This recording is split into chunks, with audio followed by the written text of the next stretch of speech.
کا ادب کریں گے. کیا کریں گے؟ اب چوتھی بڑی اہم چیز بیان کر رہا ہوں جو چھوڑنے کی وجہ سے ہم رسوا ہو رہے ہیں، وہ ہے اپنے پڑوسی کا حق. کیا ہے؟ اپنے پڑوسی کا حق ہے. حضرت مالک بن دینار رضی اللہ تعالیٰ عنہ کا پڑوسی کیا تھا؟ وہ اہل حدیث یہودی تھا. کیا تھا؟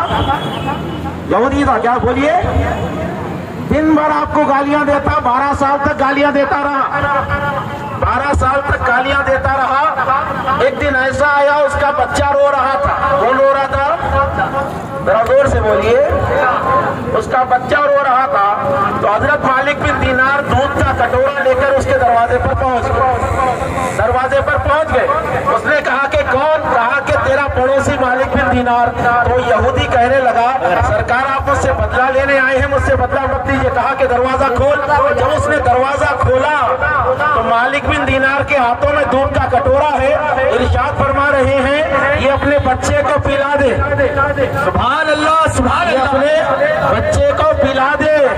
اس نے کہا کہ میں نے آپ کو 12 سال ستایا ہے، اس کے بدلے میں آپ مجھ سے بدلہ نہیں لیتے، مجھ پر احسان کر رہے ہیں. تو آپ نے کہا یہ تیرا مذہب ستانا سکھاتا ہے، تیرا مذہب تکلیف دینا سکھاتا ہے، اور میرا نبی پتھر کھا کے بھی دعا دینا سکھاتا. سبحان اللہ سبحان اللہ. میرا نبی پتھر کھا کر دعا دینا سکھاتا ہے تو ہم اسی رحمت للعالمین کی امت ہے. میلاد جس کا منا رہے ہو انہی کے قول پر چلو، انہی کی زندگی کو اپناؤ، کیونکہ موت سب کو آنے والی ہے نہیں ہے؟ کوئی بول سکتا میں نہیں مروں گا؟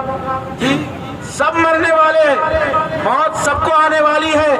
ایسی موت مرو کہ آپ کی قبر پر آ کر لوگ فاتحہ پڑھے آپ کو یاد کریں. ایسے عمل کیجئے کہ آپ کی موت پر لوگ آنسو بہائیں. تو یہ میلاد میں عہد کر لیجئے کہ ہم اپنے پڑوسی کو تکلیف نہیں دیں گے. بولیے ذرا زور سے بولیے. اپنے پڑوسی کو ہم کبھی تکلیف نہیں دیں گے.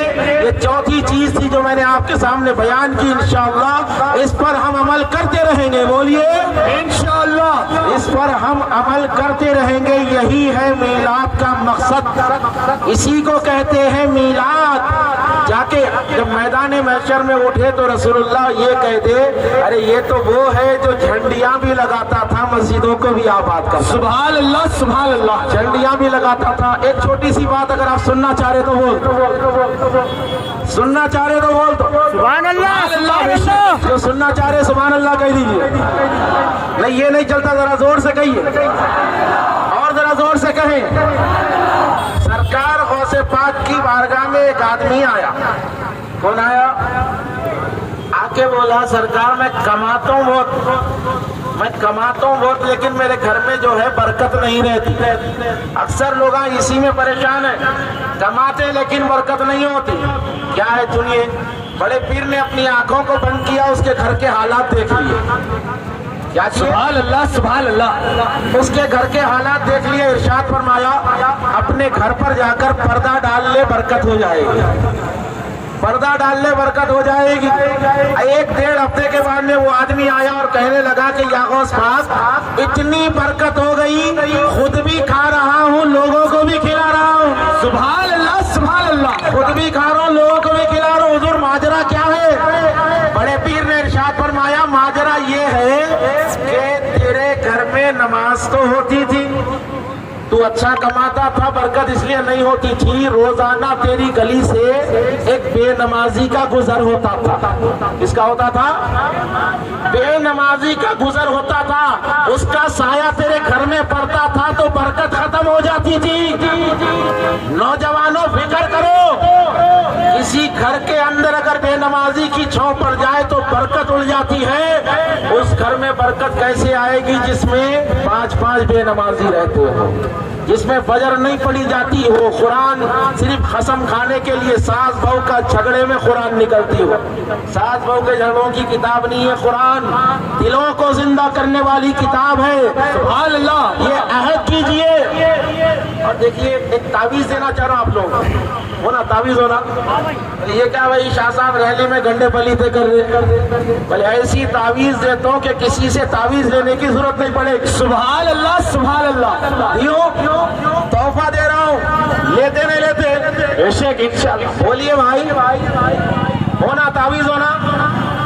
چلیے ایسی تعویذ دے رہا ہوں, اگر آپ اس کو اپنائیں گے تو آپ نہ حادثے کی موت مریں گے, نہ ہی کوئی دشمن آپ کا کچھ بگاڑ پائے گا, نہ ہی آپ کے گھر میں تنگستی آئے گی, نہ ہی آپ ذلت اور رسوائی کا سامنا کریں گے. وہ تعویذ ہے نماز.